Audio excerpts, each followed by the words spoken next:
જય સ્વામિનારાયણ વિદ્યાર્થી મિત્રો, શ્રી સ્વામિનારાયણ વિદ્યાસાગર સ્કૂલના ઓનલાઈન એજ્યુકેશનમાં આપ સર્વનું હાર્દિક સ્વાગત છે। તો વિદ્યાર્થી મિત્રો, આજે આપણે ભણીશું ધોરણ 6 ના વિજ્ઞાનમાં એકમ 2 આહારના ઘટકો। બરાબર, એમાં અગાઉ આપણે આહારના ઘટકોમાં વિવિધ આહારો, જેમાં આપણે વિટામિન યુક્ત, બરાબર, vitamin A, B, C, E, બરાબર, તો આ વિટામિન છે એ આપણને શેમાંથી મળે છે તેના વિશે આપણે અભ્યાસ કર્યો હતો અને કયા ખોરાકમાંથી કયું વિટામિન મળે છે એની આપણે ચિત્રો સહિત માહિતી મેળવી હતી। આજે આપણે આપણું શરીર પણ સૂર્યપ્રકાશની હાજરીમાં વિટામિન ડી બનાવે છે એના વિશે આપણે અભ્યાસ કરીશું। તો પાના નંબર 13 ઉપર આપણા શરીરને ખનિજ ક્ષારોની અલ્પ માત્રામાં આવશ્યકતા હોય છે। શરીરના યોગ્ય વિકાસ તથા સારા સ્વાસ્થ્ય માટે પ્રત્યેક ખનિજ ક્ષાર છે એ ખૂબ આવશ્યક છે, એટલે કે જરૂરી છે।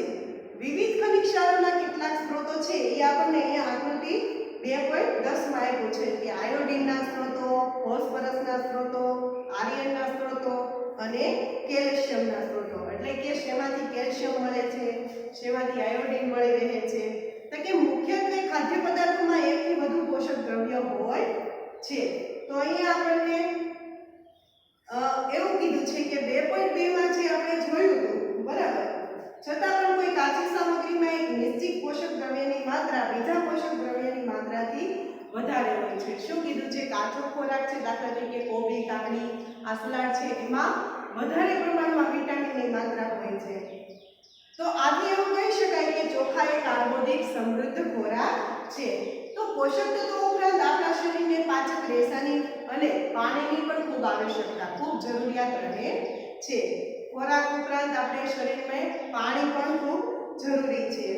તો પાચક રેસા છે એને વૃક્ષાંશના નામે ઓળખવામાં આવે છે। આપણા ખોરાકમાં રેસાની પૂર્તતા માટે વનસ્પતિ ઉત્પાદનોમાંથી થાય છે। જે વૃક્ષાંશના મુખ્ય સ્ત્રોતો કયા કયા છે? તો કે અનાજ, દાળ, બટેટા, તાજા ફળો, શાકભાજી વગેરે આ બધા એના સ્ત્રોતો છે।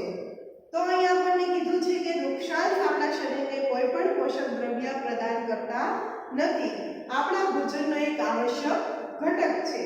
એના જથ્થાને આપણે વધારી દેવો જોઈએ અને રેસાઓ છે એ અપાચિત ખોરાકને શરીરમાંથી બહાર કાઢવા માટે મદદ કરે છે। શું કીધું છે? રેસાવાળો ખોરાક છે એ આપણા શરીરમાં અપાચિત, એટલે કે જે પાચન થયેલો ન હોય એ ખોરાકને શરીરની બહાર કાઢવામાં મદદરૂપ થાય છે।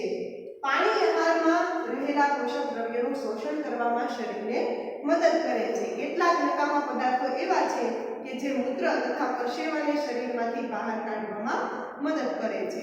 સામાન્ય રીતે આપણા શરીરને જેટલા પાણીની જરૂરિયાત છે, પાણી આપણા એ દ્રવ્યોમાંથી પ્રાપ્ત થાય છે, જેને આપણે પ્રવાહી સ્વરૂપે લઈએ છીએ, જેમ કે પાણી, દૂધ, ચા, આ બધું છે એ આપણે પ્રવાહી સ્વરૂપે લઈએ છીએ। પછી આ ઉપરાંત આપણે જે કાંઈ ખોરાક રાંધીએ છીએ એમાં પણ આપણે પાણીનો ઉપયોગ તો કરીએ જ છીએ, બરાબર। તો હવે આપણા શરીરને પાણી પ્રદાન થાય કે નહીં એના સિવાયના અન્ય સ્ત્રોત કયા? તો કે અહીં આપણને પ્રવૃત્તિ એક આપી છે 3। એક ટામેટું અથવા એક લીંબુ જેવું કોઈ ફળ લઈ એને નાના નાના ટુકડામાં કાપી નાખવાનું છે અને જોવાનું કે આ કાપતી વખતે આપણા હાથ ભીના થાય છે? હા, ચોક્કસ, કેમ કે લીંબુમાં રસ હોય, ફળમાં પણ રસ હોય। જ્યારે તમારા ઘરમાં ફળ અથવા શાકભાજીને કાપવા છોલવા માટે પીસવામાં આવે ત્યારે તમે ધ્યાનપૂર્વક નિરીક્ષણ કરજો। શું તમને તાજા ફળો અને શાકભાજી વિશે ખ્યાલ આવે છે? તેમાં પાણીની માત્રા હોય છે કે નથી એ આપણે અવલોકન કરવાનું છે। તો આપણે જોયું કે કેટલાક ખાદ્ય પદાર્થો એવા હોય છે કે જેમાં પાણીની માત્રા હોય છે અને કેટલાક ખાદ્ય પદાર્થો એવા હોય છે જેમાં થોડાક અંશે ઓછું પાણી જોવા મળે છે। અને ઘણાને એવું છે કે કેટલાક ખાદ્ય પદાર્થો રાંધતી વખતે પણ આપણે એમાં પાણી નાખતા હોઈએ છીએ। આપણા શાકભાજી છે એને ચડવા દેવા માટે આપણે શું કરવાનું? એને પકાવવા માટે શું કરવાનું? તો કે એમાં પાણી આપણે ઉમેરવું પડે છે। ત્યારબાદ અહીંયા આપણને સમતોલ આહાર, બરાબર, સામાન્ય રીતે સમગ્ર દિવસ દરમિયાન આપણે જે પણ કાંઈ ખાઈએ છીએ એને આપણે આહાર એટલે કે ખોરાક કહીએ છીએ। આપણા શરીરની વૃદ્ધિ અને સારા સ્વાસ્થ્ય બનાવી રાખવા માટે આપણા આહારમાં બધા જ પોષક દ્રવ્યો હોવા જરૂરી છે। જો શું કીધું કે આપણે આખો દિવસ દરમિયાન ખોરાક તો લઈએ છીએ, પણ કેવો ખોરાક લેવો જોઈએ? જેમાંથી આપણને દરેક પ્રકારના વિટામિન્સ, દરેક પ્રકારના પોષક તત્વો આ બધું છે એ મળી રહેવું જોઈએ. તો જેની આપણા શરીરને જરૂરિયાત હોય છે. કોઈ પણ પોષક દ્રવ્ય જરૂરિયાતથી વધારે કે ઓછું ખાવું ન જોઈએ. આપણા આહારમાં પર્યાપ્ત એટલે કે મર્યાદિત માત્રામાં ખોરાક હોવો જોઈએ અને પણ પાણી પીવું જોઈએ. આ પ્રકારના આહારને સમતોલ આહાર કહેવામાં આવે છે. શું તમે વિચારો છો કે પ્રત્યેક વય જૂથના માણસોને એક જ પ્રકારના ખોરાકની આવશ્યકતા હોય છે? ના, બરાબર. આપણે દર વખતે અલગ અલગ ખોરાક ખાઈએ છીએ. એક અઠવાડિયા સુધી તમે જે કંઈ ખાઓ છો એનો એક ચાર્ટ તૈયાર કરવાનો અને તમે જોજો, તપાસ કરજો કે પ્રતિદિન તમે જે ખાઓ છો એ ખોરાકમાં પોષક દ્રવ્યો હોય છે.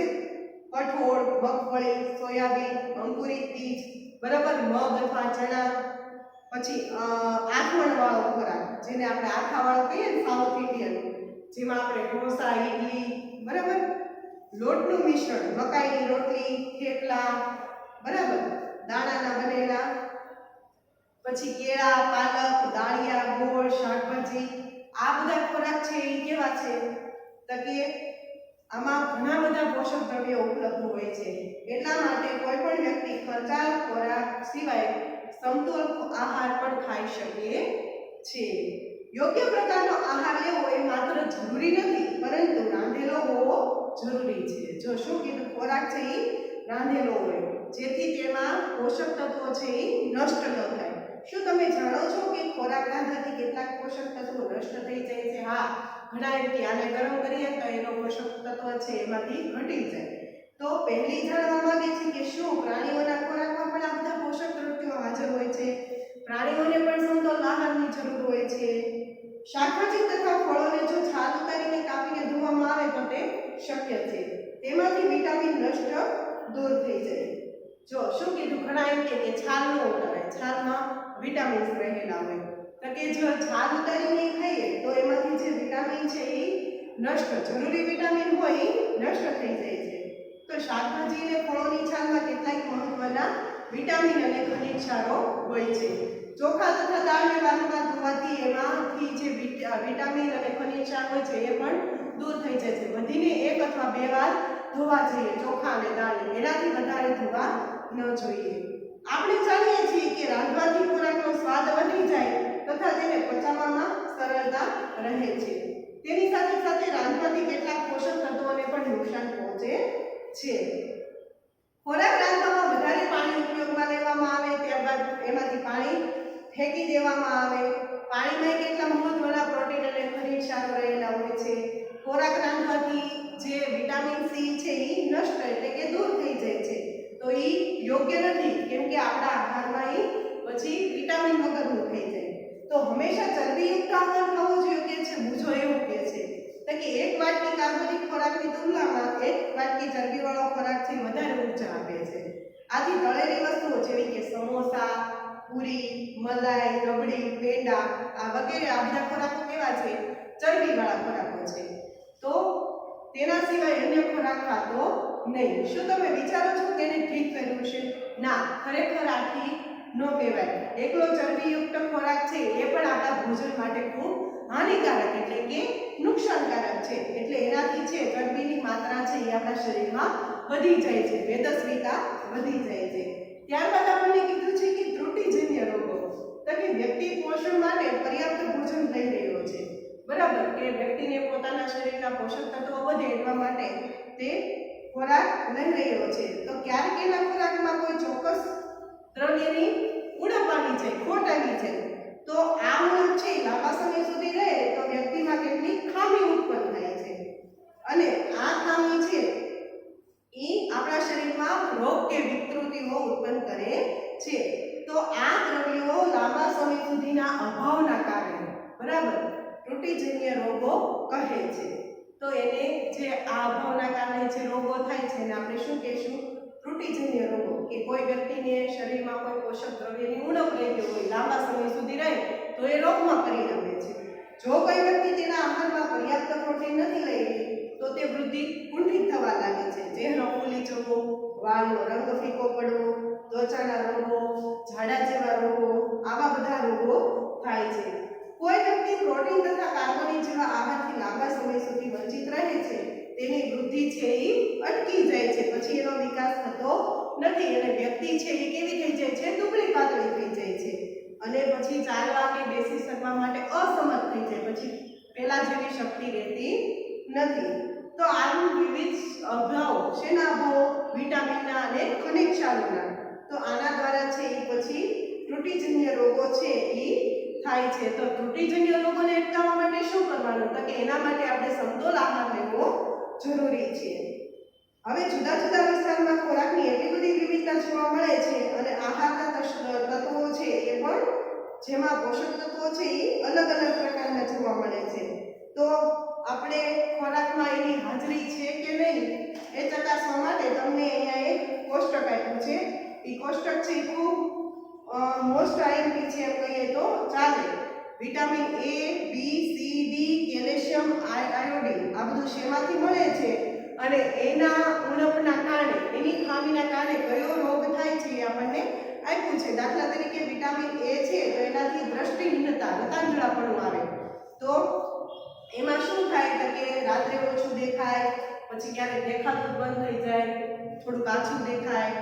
પછી વિટામિન બી ની ઉણપથી તો કે બેરી એમાં સ્નાયુ નબળા પડી જાય, કામ કરવાની શક્તિ ઓછી થઈ જાય.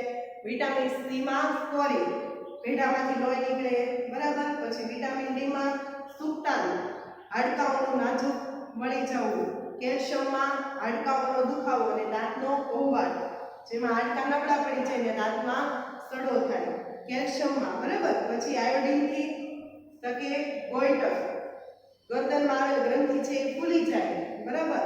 પછી આ એનિમિયા છે એ આયર્ન દ્વારા, એમાં માણસના શરીરમાં નબળાઈ આવી જાય. તો આ કોષ્ટક છે તમે ખાસ પાકો કરી નાખજો, બરાબર. હવે ત્યારબાદ આપણે આ એકમ છે અહીંયા પૂરો કરીએ છીએ અને આ એકમમાં આપણે બધા પોષક ઘટકોના નામ, પછી બધા વિટામિન્સ વિશે ભણ્યા, બરાબર. સમતોલ આહાર વિશે અભ્યાસ કર્યો, ત્રુટિજન્ય રોગો વિશે આપણે ભણ્યા. તો આ બધી માહિતી છે આપણે આ એકમમાં વિસ્તૃત મેળવી. ત્યારબાદ પછીનો એકમ છે આપણે પછીના તાસમાં અભ્યાસ કરીશું. આજે અહીંયા સુધી રાખીશું. જય સ્વામિનારાયણ.